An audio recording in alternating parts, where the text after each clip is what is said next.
Hey, happy belated 4th of July, everybody in the VC community and everybody that's watching. And again, I want to thank everybody for all the love and support. My video about my most valuable albums on Discogs has really sparked a lot of interest and a lot of enthusiasm, and I've gained a lot of subscribers and a lot of great comments and food for thought from that. So this video, I'm going to talk about things that record stores do that drive me nuts and things that they do that they're knocking it out of the park and that I love. And that is coming from the point of view of a buyer, right? A potential buyer.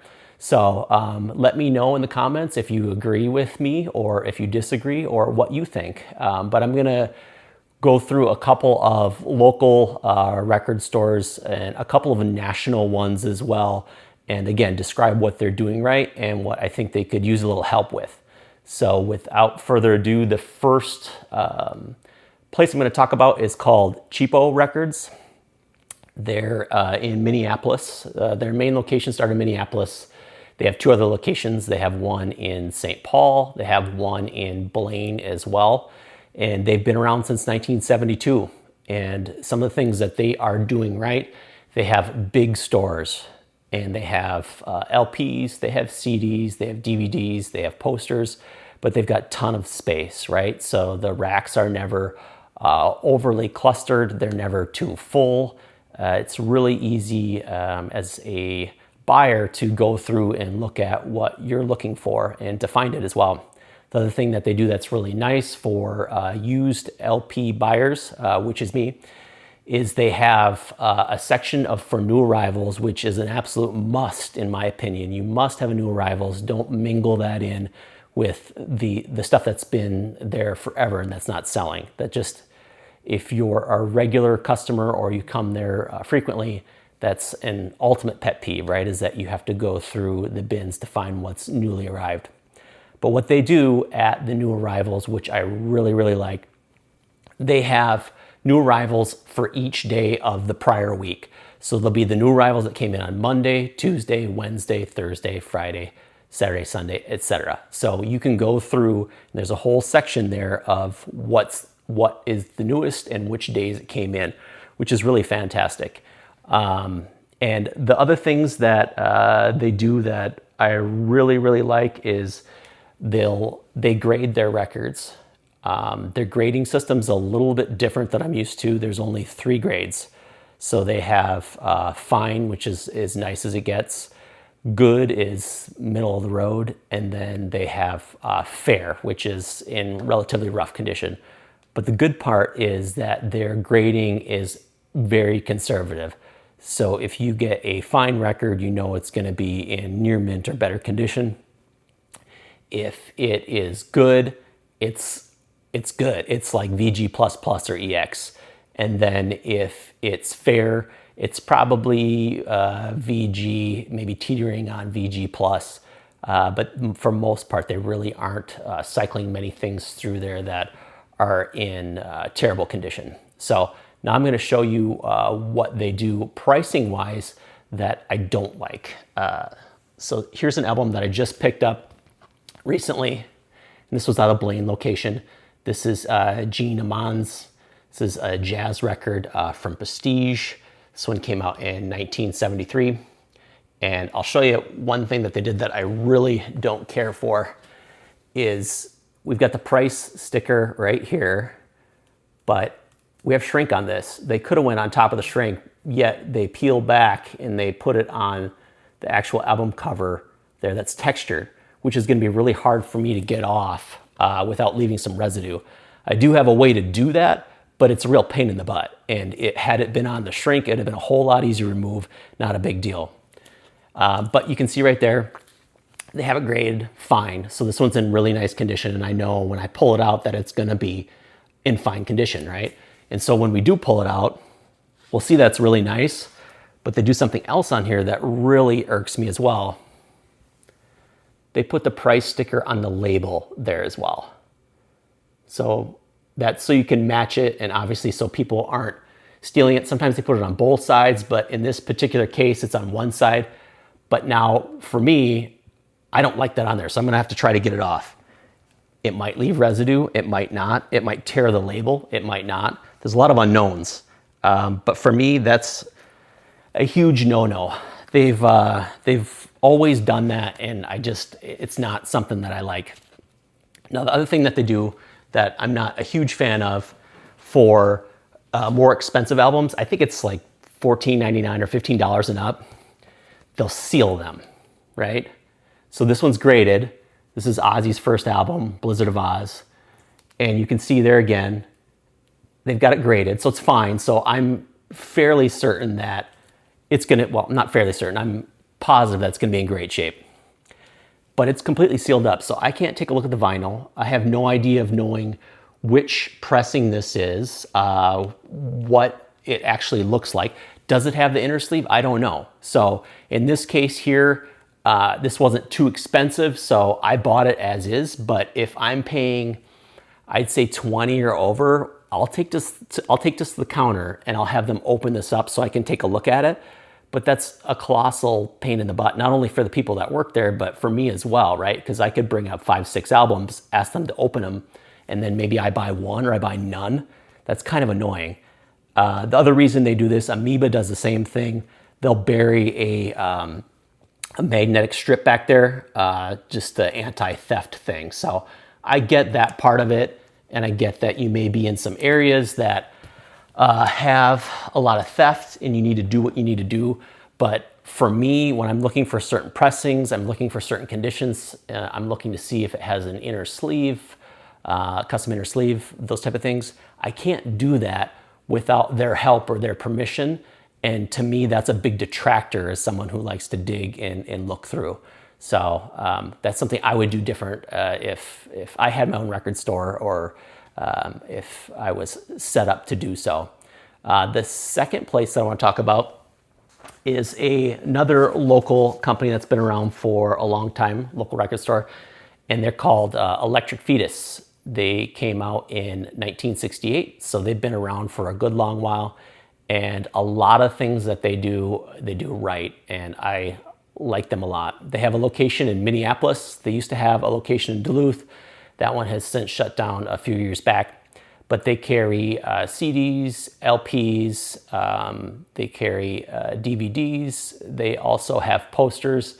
They have gifts, merchandise. They also have like jewelry, greeting cards, candy, like you name it. They kind of have everything, clothing as well. But I really like Electric Fetus, and they have a good separation. They have a big store again, which is kind of paramount if you're going to have a big selection of used and new. And they do a good job of separating the two, which is really important to me. So when you walk into the store, there's a big section of used albums, the newly arrived used, right? And then right next to that is the newly arrived new releases, so brand new ones, but they're in separate sections. They're next to each other, but they're in separate sections, right? So they're not cross-mingled, which I absolutely love. I think it's a great, great idea. The other thing that they do is I'll show you on some albums that I got here recently. This is Charlie Musselwhite, Taking My Time. So as you can see, what they do here is they put the price sticker on the poly sleeve, which I love, right? So I don't have to remove this from the album, and I can put in a new poly sleeve, or I can just take this off and then keep this sleeve if I want, right? Which is great. And then they have the price sticker that they actually scan as a barcode down here that has the price and then the name of the album. I think this is a fantastic way to do it. I love that they sleeve it. I love that they put the sticker on the sleeve. And I know, again, sometimes people will say, well, you could pull the record out of the sleeve and put something else in there. Yeah, you could, but with their barcode system, when they scan it, they're gonna see that that's not the album that's in there, right? It doesn't take a genius to figure that out. If they're busy, something could slip past you, but I think for the most part, people are really honest and trying to get what they want, and not trying to be scammy or sleazy about it. So that's something that they get top marks from me for. I'll show you another one. So they also have a bargain bin, which I guess their bargain bin is maybe a detractor because it's somewhat hard to access, right? It's down on the ground on the floor in milk crates, so you got to pull it out, which is a pain in the butt. But there's always gems in there. And then for that, they'll actually put the price sticker on the album, which is somewhat annoying because I'll want to peel that off, right? And this is a textured sleeve here, so it's probably going to have some residue. Then same thing, then they'll put the barcode one on here, and a lot of times they'll do this, they'll do the barcode over the actual barcode. But in this case, this is a Bob James album that's probably worth $3 or $4, and I got it for $1. So am I really upset about it? No. It's just, I'm happy to get the album for that price, right? So again, and if you're selling it for $1, it doesn't make sense to sleeve it, right? I get that. So that makes perfect sense to me. They do great is, and I think I mentioned this before, none of the bins are too full. So you can easily access and pan through and scan real quickly. And the space is large enough that it doesn't ever feel like it gets too claustrophobic or too jammed up when it gets busy. Another thing that they do that's really awesome is they do in-store concert performances from local artists, and then also larger acts when they're coming through town. A lot of times they're playing at First Avenue or 7th Street Entry, and yeah, they'll swing through. And since they're a Minneapolis institution, they've been around since '68. A lot of bands will swing through and do pop-up performances, which is really fun. So the next place I'm going to talk about is a small little shop. It's called Furnish. It's in Northeast Minneapolis, and they are not specifically a record store. They are more of an antiques and antique furniture store, and they specialize in mid-century modern and vintage decor and clothing. But he has a really nice record selection. They've been around for approximately 14 years. But he's got a really great record selection. It's not huge, it's a really curated boutique, but he does a really good job with curating it and displaying it. And then he also does something which I think is really fantastic, which I know is a huge, colossal pain in the butt for used records if you're a big store and you've got a lot of product coming through. But I'm gonna show you. So I bought this Bill Evans album here the other day, and as you can see, it's nice and clean. And the thing that he does, which I really like and respect, is he's got his barcode on there that he can scan, and so that should match the price that he's got on here, the $14.99. But he has the name of the album, and then he has the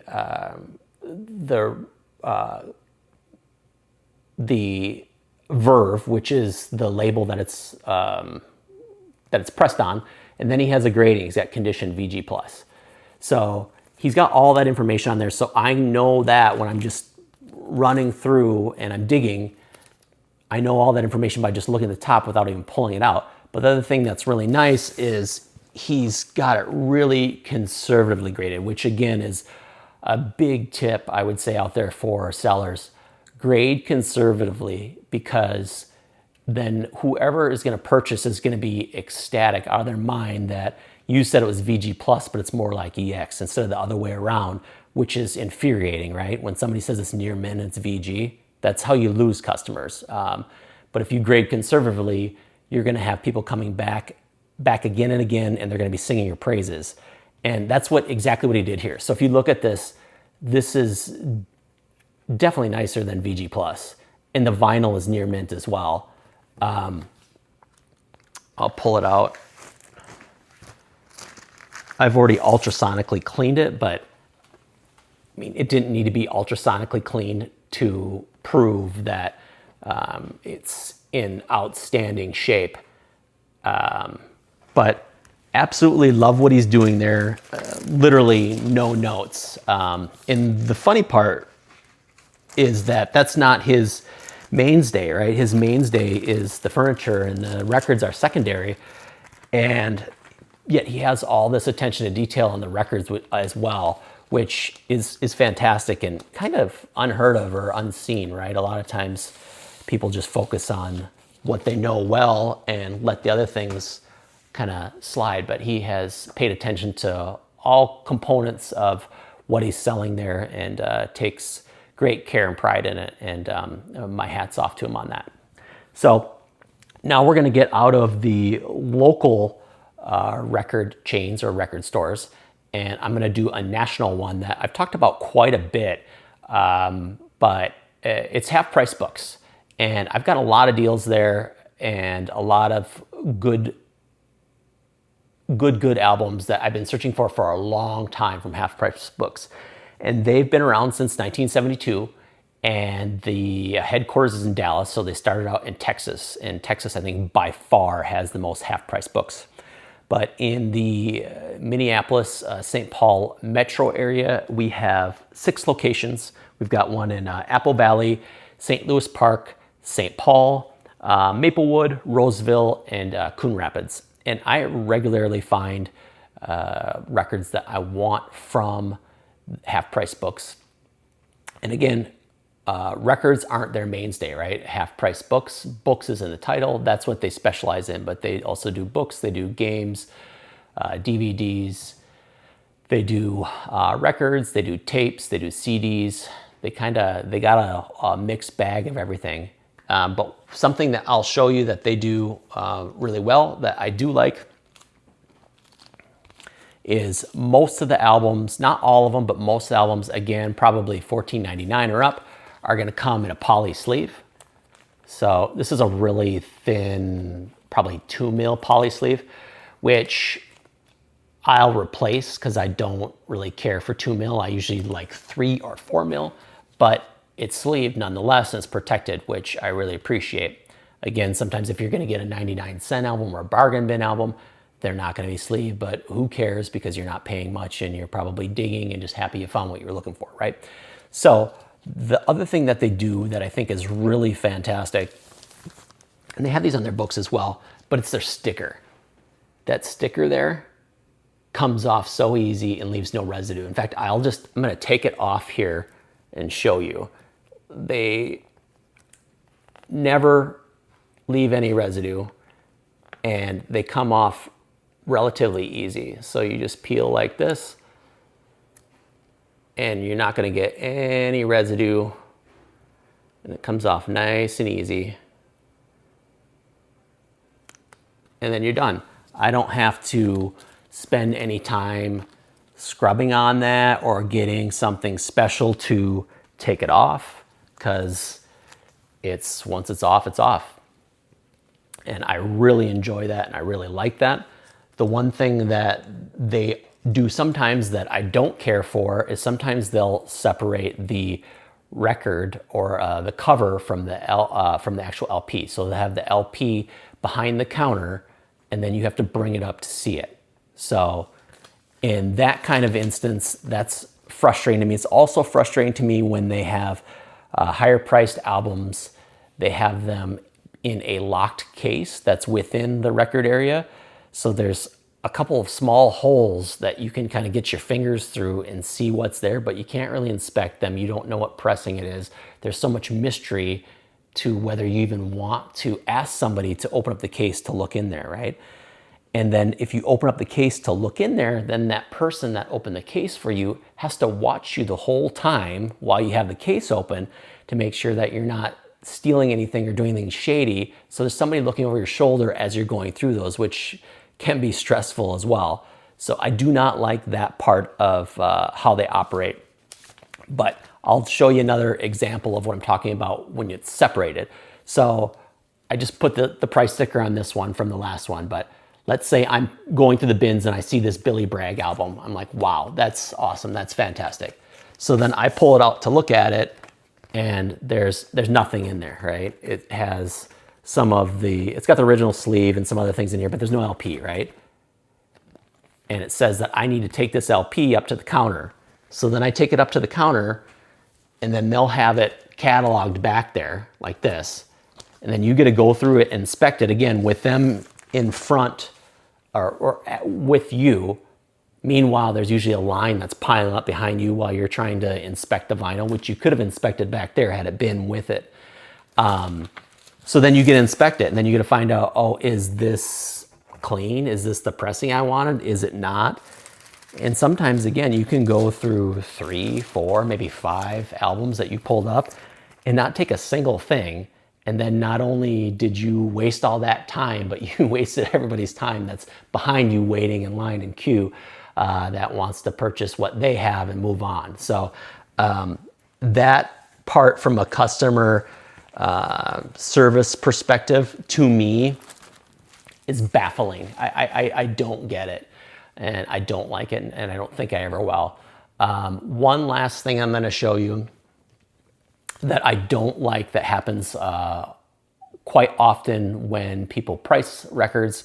This is a cheap one here. This is Jackson Browne, but again, right on the album. So I'll spend some time taking that off, which is not a big deal. But if you can see, right behind there's another price sticker. So now I have 2 price stickers to take off that could potentially damage the album. And sometimes what I've noticed too is once you get both of those stickers off, sometimes it's hiding another flaw, like a rip on the cover or somebody's name or something like that. So I feel like that's really deceitful. I feel like you should put the price sticker, if you want to cross out the other price sticker, cross it out. Put the other one next to it so you know that they're both on there. And then also, if there's any flaws or whatever, don't stick the sticker over the flaw. Show it. I want to see it. I want to know it. I don't want to be surprised when I get home and take it off. So that's kind of my do's and don'ts from the record stores around me.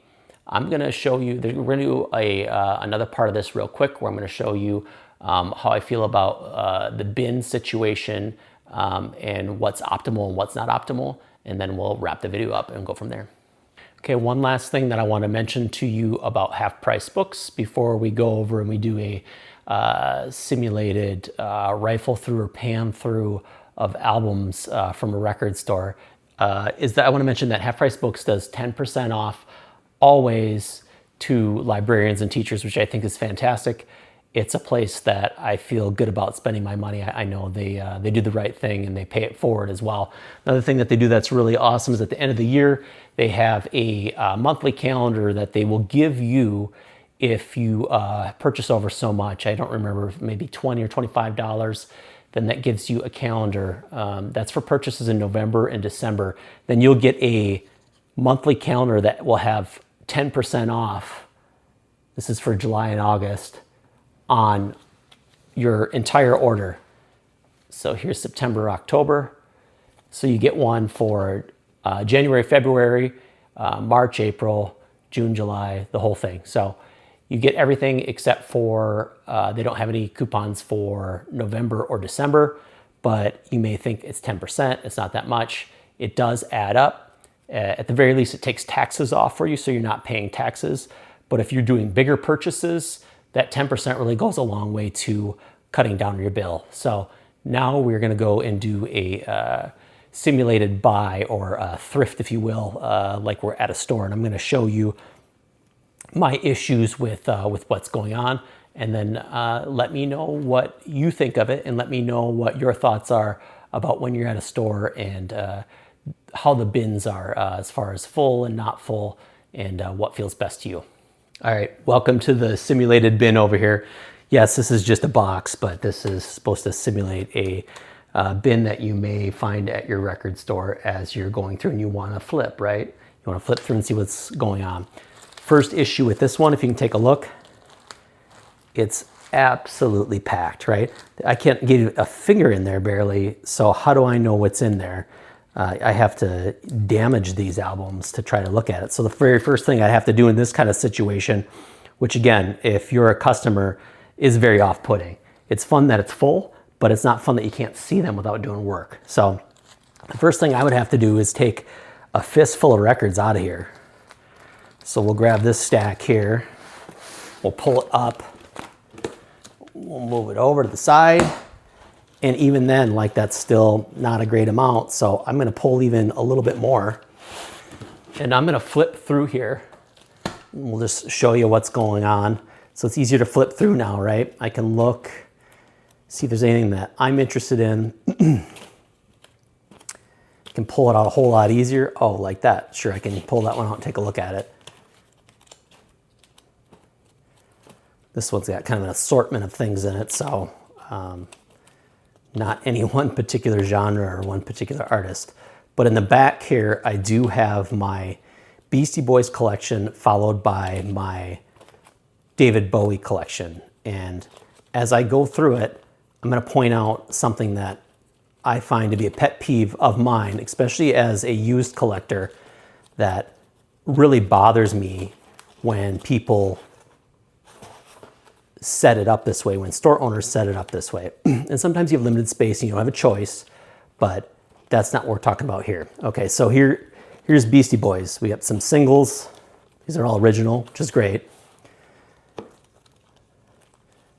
And then here, we got a brand new Paul's Boutique in with the vintage vinyl, which is a big no-no for me. I do not like that.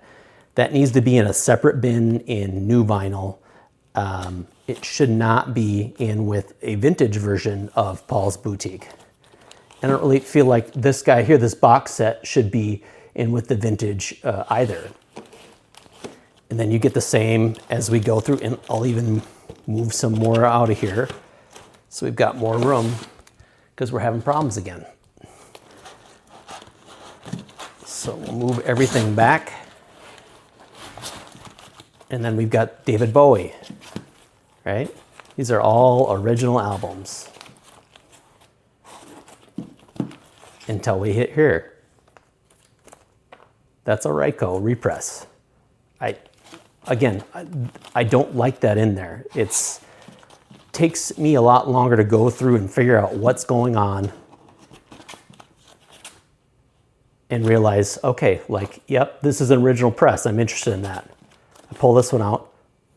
Well, that looks even nicer. Well, wait, it's a repress from 1990. So that's not what I'm looking for. So then we go back through. We're looking at all originals. That's what I'm looking for. Love that.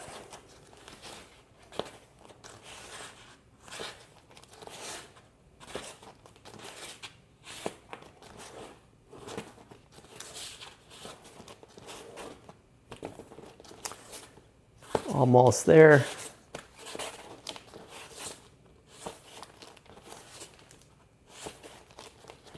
Tin Machine, Heathen, and then what do we have here? We've got another sealed album. Again, this in my mind, Black Star should be in the new record section, not in the vintage selection. So that's just a quick run through of what I feel like should be done for a record store owner's perspective that would be really beneficial to the customer, to the client that's coming in, that makes you feel welcome. And another thing that is important, and I mentioned it before, have a recent arrivals section. I've been to stores before where they say, we don't have a recent arrivals because we want you to look through everything. Well, guess what? If I'm a regular customer, I don't want to look through everything every time I come there. Yes, sometimes I will want to go through there, but I do not want to go through your entire catalog or your entire store every time. I want to see what's just come in. So if you have that out, you have a spot for that, that's huge. So those are kind of my tips, my thoughts, and let me know what you think. Let me know what's important to you. I know it's different for everybody. Some people are strictly used, some people are strictly brand new, but I think that it's very important to make that distinction in your store and have those separate areas so that those customers can go to those areas and spend their time focused there looking at albums that they're actually interested in purchasing. So until next time, we'll see you all later. Be well.